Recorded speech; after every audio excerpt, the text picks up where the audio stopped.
Welcome back to the panel discussion, Breaking the Cycle of Data Hoarding, sponsored by Veritas. On federalnewsradio.com and 1500 AM, I'm your host, Jason Miller. My guest today is Jody Houck, the Executive Director for U.S. DoD Business Sector of Veritas. Now, Jody, we went through the three-step process to kind of how to manage your data, how to understand your data, take action against your data. But no agency, no organization is starting at zero. They already have some investment, mainly probably in backup and recovery at the very least, if not other things. So if you already have some investment, where do you go next? How do you get more out of that investment? So that's a really great question. So Veritas is known as the industry leader in backup and recovery technology. And because you've made that investment, we're already backing up your mission critical, your most important data and applications. And we are looking at taking all of that rich data that we've collected and helping you do actual step one, which is gaining insight and visibility into what your holdings are. That can happen today, and you can leverage your existing investment. I think we are present in 86% of the Fortune 500 companies, and I would say across the DoD and intelligence community, we have a significant amount of the enterprise backup and recovery solutions. So what we're trying to do with our customers is look at data management differently and allow them to make an investment on top of what they've already made, get more out of the dollars they've spent. We talked about, the Air Force and their FOIA requests. We have technology today that can help automate a FOIA request from start to finish. And that way you can take those bodies, those really few bodies that you have, and repurpose them to do something more relevant to mission, while your tool that you build your policies and your process can go through and help you answer questions and get your answers in time to be responsive to the deadlines. That way you avoid fees, penalties, fines, etc. The third piece is the data analytics. Go ahead and find out what you have, create your policies as you go down your journey of information governance, and implement those policies with a tool set that includes our offerings as well as other third-party solutions, so that as regulations and requirements change, you can eventually move your ROT seamlessly, either into an archive, such as we discussed earlier, Enterprise Vault, or into a long-term backup solution, or better yet, if it meets the criteria, you can do defensible disposal. And that's what it really comes down to. We started the conversation a little while ago about, oh my gosh, all this data is important. All this data, this piece of data might not be relevant today, but might be in 5 years. If I get rid of it and can't find it, somebody's going to cut my head off. Well, actually, I think if you have a defensible disposal policy, nobody's going to get fired. You can argue as to why this piece of information was no longer relevant, and it was Jody's reason to go to lunch with her neighbors down the street. So that's where we think we can go, and that's where Veritas wants to help take our customers and our partners. We don't want you buying any more storage just because storage is easy. We want you to make intelligent decisions about the information you have and want to keep. And a lot of that goes back to this idea of data governance, developing frameworks, understanding the risks associated with it. So from a data governance perspective, you have to have the policies in place in some way before you can start making decisions.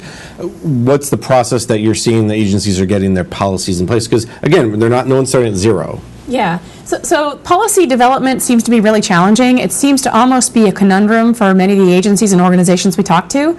A lot of the organizations are definitely doing data center consolidation, and that's step one. I would love for OMB to put out a directive that claims not only do data center consolidation, but make sure you have a data management policy, the beginnings of a data management policy. We shouldn't be moving information that has no value into a consolidated environment. This is the perfect time to go, clean your closet, if you will. And then we can go from there on this journey, and we have to do it collaboratively. Having agencies develop their own policies, do their own solutions is going to lead us right back to where we are today. And I think this is a really bigger problem, but I think you can get started, and then you can have a consolidated approach as we mature. There's been attempts over the years to try to, if you will, force agencies to better manage their data.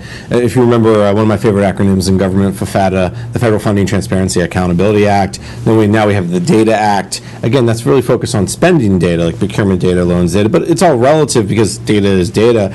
Do you see those starting to have an impact, something like the Data Act, and impacting the way agencies are looking at data, standardizing data? Because this process, the way you described it, is not necessarily new, but it's a hill that the agencies just haven't climbed. Yeah, I agree. They haven't climbed, and legislation is a blunt instrument. It I almost think we should try and work this in a collaborative environment and actually apply solutions and see what works and see what doesn't work, and actually go that route. I think you need the top cover of the legislation to make it interesting and the funding that goes with it. And then you need to give organizations a slush fund, if you will. If you save $20 million on storage, you can go spend that on these other top 5 things you want to do. Create the incentives to make this worth the time. Otherwise, your kids and my kids and grandkids are going to inherit this data deluge. They're going to work for organizations that are drowning in unstructured, useless information. It's interesting to say create the incentives. That's the approach they're using for IT modernization, which is probably part of this data challenge as well.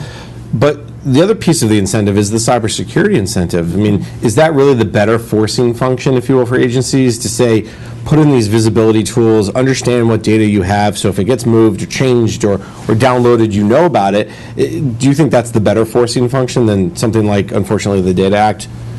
Probably, Yeah. but I also think it can be abused, like anything. It can be interpreted different ways and definitely abused. And so there's a happy medium between the collective of what's already out there. I think they should have the visibility that they require, and certainly having and hoarding data opens you up to risk. You have no idea what you're holding, you have no idea where it's gone, you have no idea if you should be controlling it. It creates more risk rather than less risk. When you look around from a client perspective, and maybe you can't talk specific clients, but do you find what are some of the best practices you're seeing within the government today, or what's some of the things you'd say, oh, that they're smart about what they're doing? Can you offer a couple of examples? I think we've been talking about indexing data for a long time, meaning tagging data at its source. I think the DNI and Janice Clever-Jones talked a little bit about data tiger teams. I think they're making progress. Again, I'm not sure that it's a human aspect. I think you want to use as many automated tools as possible, and you want to make sure you're using automated tools that have open interfaces so you can take that data and use it anywhere you want to. It's your data, it's your results. But I think there's progress being made there. I think in other places, the Air Force seems like they're just overwhelmed. They're overwhelmed by the direction that they're given from DOJ. At Paycom, there's 5 people that are trying to start a framework and create a solution they can demonstrate. It's some of those grassroots efforts that I think could catch on. But regardless, I think we need to wake up to this. We've been talking about big data, and we've been talking about the data deluge now for the last 10 years. We really need to do something about it. And I think your point that you were making earlier, that if you don't deal with it today, tomorrow it's only going to be worse, and a year from now it's going to be even more worse, which actually is a great segue to summing up our conversation today in many ways. When agencies listen to this, when other vendors listen to this, what's the takeaway? What should they start with? You talked about your 3-step process. Talk about what's the advice you give. Yeah, so I go back to keeping it simple, stupid, right? Our recommendation is figure out what you have. Gain visibility into your entire enterprise.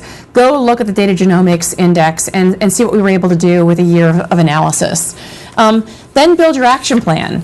You want to make sure that you can figure out how to classify your data, and that's not easy. But if you don't have a framework for classifying your data, you don't know what has value and what doesn't.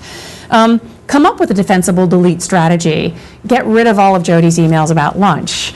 And then finally, somebody has to take responsibility and assume control. And at the end of the day, for corporations, that's largely the CEO who actually owns control of the risk, has to buy down the risk, has to determine that they could be more cost effective and drive higher revenue. In an agency, in a government agency, they don't run like a business, but mission is what government agencies are supposed to be doing, and get them back to mission and not back to data and IT management. All right, very good advice. Unfortunately, though, we are out of time. You've been listening to the discussion Breaking the Cycle of Data Hoarding, sponsored by Veritas on federalnewsradio.com and 1500 AM. I'm your moderator, Jason Miller, to thank our guests today, Jody Houck, Executive Director of the U.S. DoD Business Sector of Veritas. For more information on this discussion, visit federalnewsradio.com and search Veritas.